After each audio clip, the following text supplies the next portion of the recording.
Let's talk about the Vikings' latest trade scuttlebutt.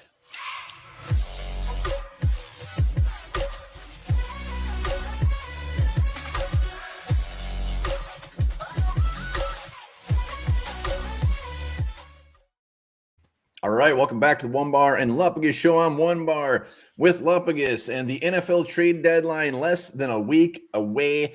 The Vikings are sprinkling a little noise out there, making it very clear that they are perusing for better players. Well, yeah, the Vikings are buyers right now, position they haven't been in a while.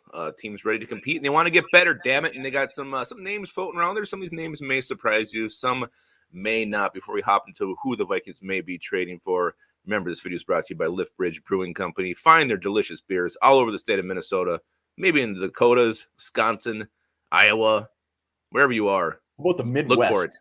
Look for it. And I like to name states. It's what I do. And also, hashtag 8,000. We are what, 39 away from that glorious 8,000 subscriber mark. Thanks for everybody who subscribed so far. And thank you in advance for the rest of you who are going to be subscribing soon. Yeah, let's get to 8,000. You guys are sick of us here talking about it. Just hit the button. We'll be done with it. We'll do a great giveaway. Boom, boom, boom. But let's talk. We're talking four guys that have been, and we're not just pulling these names out of our ass. Will Ragatz has mentioned these guys. Doogie has been on talking about how the Vikings are actually making some calls. So there's a little bit of smoke. How much fire, we'll see. And some of these names are a little sexier than others, to be honest. Is Lupagus being mentioned? Lupagus is not being mentioned. You should be. I'm going to make a call to the front office and let them know about your agility. Yeah, great vertical agility. Let's start with the grossest one. And this was a name that was linked to the Vikings in the preseason, a guy that requested a trade, and that is Denzel Mims, wide receiver for the Jets. Lupagus, I'll let you take it first. Well, I mean, I love this guy coming to the draft. You love his big frame. I think he's like 6'3", 207 pounds. But for whatever reason, maybe it's the fact he landed in New York, he hasn't been able to do much. Look at those stats. Not very overwhelming. 69 targets, 32 receptions, 494 yards, and 0 touchdowns. The good thing about Denzel Mims is he'll cost the least. Probably looking at a conditional 6th or 7th round pick. Probably similar to compensation the Vikings received for Jesse Davis. But again, this is the thing that kind of scratches my noggin and gets me thinking, like, why are the Vikings trading for a wide receiver? I mean, of all the holes on this team right now, the areas they need to get better to take the next step, I would put receiver way at the bottom. Well, and a lot of these guys we're going to talk about are receiver. Denzel Mims, I guess the only thing they got going is he's still on his rookie contract. He's young. Maybe they're looking more towards the future. I don't know. I don't see him having a role. But, yeah, he was a guy that I had a crush on come draft day. But the conditional 6th, 7th, I'm thinking like a conditional bar of soap, one of those bars of soap in the shower with hair on it, just disgusting. This guy really isn't worth much of anything.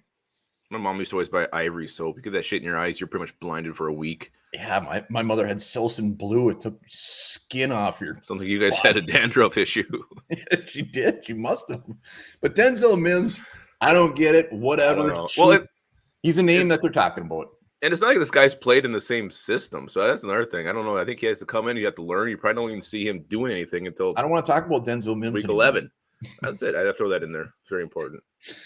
All right, let's stick. The I would say the most attractive one is at the end. So there's your cliffhanger. So stick around till the end. Let's go with maybe a little bit of a realistic one here that I would enjoy, and that is another receiver. So Lupagus might not like this, but that's KJ Hamler. KJ Hamler, speedster, little guy. Again, underused. Kind of. I mean, he's definitely has more stats than Mims. But former 2nd round pick, tore his ACL last year, so he's coming off that injury. So that is definitely a question mark, but just not doing anything in Denver right now. And I think he could be had for like a 5th or 6th.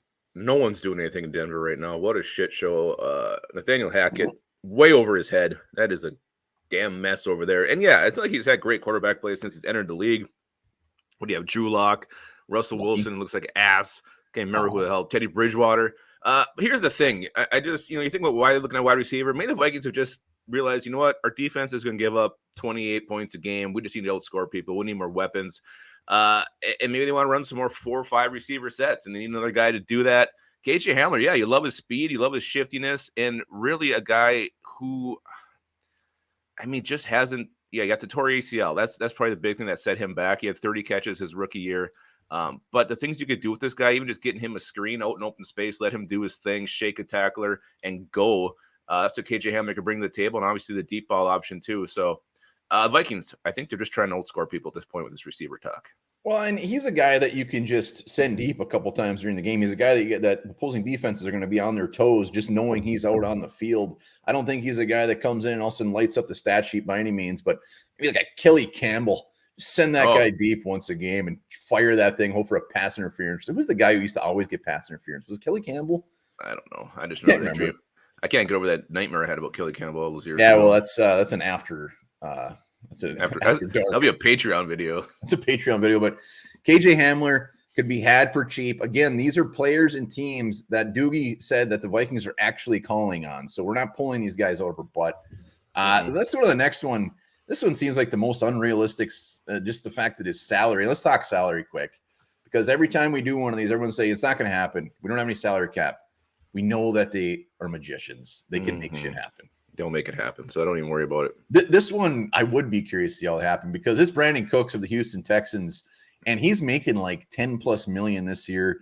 His contract just gets bigger and bigger, so I could see this just being like a 1 year and done. But look at that little Tukas on him. Tukas, this guy has been traded more than your Benito Santiago 88 tops rookie card. Yeah, he's been traded. I think they said if he actually gets traded again, he ties the record for being traded the most with Eric Dickerson. Well, what worries me most with Brandon Cooks is every time he's traded, it's like for a first-round pick. So I don't want to give up a first-round pick for what we got, 10 games of Brandon Cooks. I don't know what it is. I wouldn't have thought this guy would have fetched a first-round pick in 2017 when he was traded to New England, but he did. But he knows the system. He's been in LA. He's a veteran. I don't think it would take him long to catch on, get on the field. I think, of all these receivers we mentioned, the quickest return we get from Brandon Cooks. Is it going to happen? Probably not. But this guy is still producing. Look at those catches, 81-90 in Houston.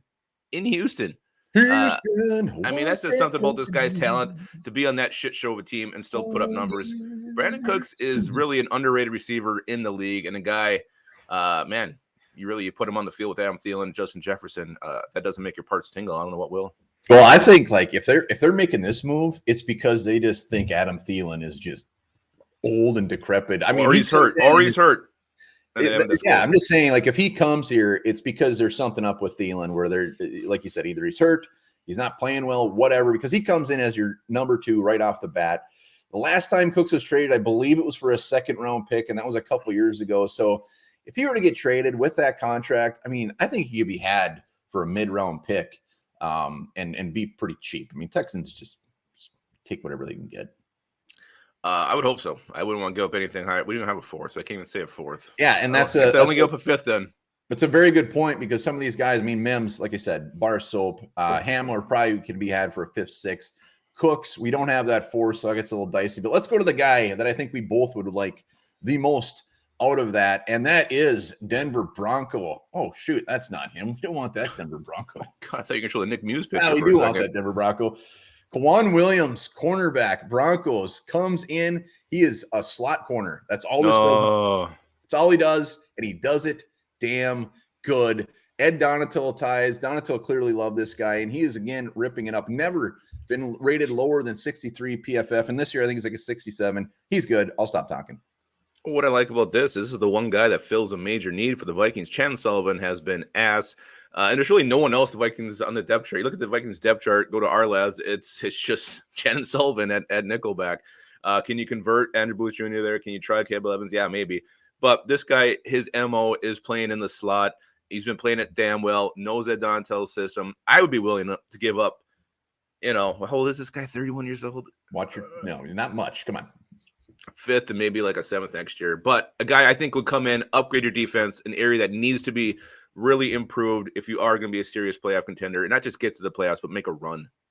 Yeah, I would say that you're crazy to think that we give up a 5th, but we gave up a 4th for Jalen Reagor.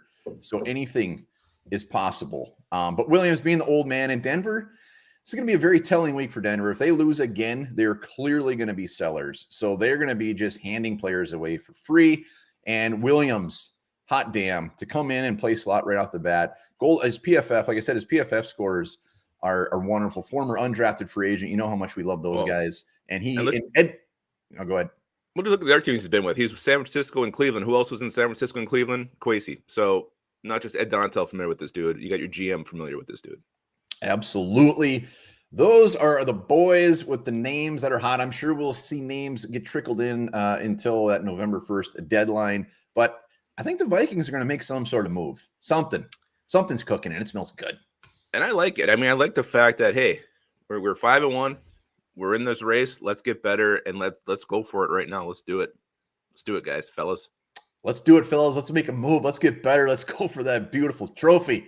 Let us know in the comments, out of these guys, who would you want? Anybody, or if there's a name out there that we didn't talk about that you'd love. And hashtag 8,000. Hit that sub button. Speaking of the speed of KJ Hamler, I'm going to tell you guys this fact here. The average speed of a fart coming on your backside is 7 miles per hour.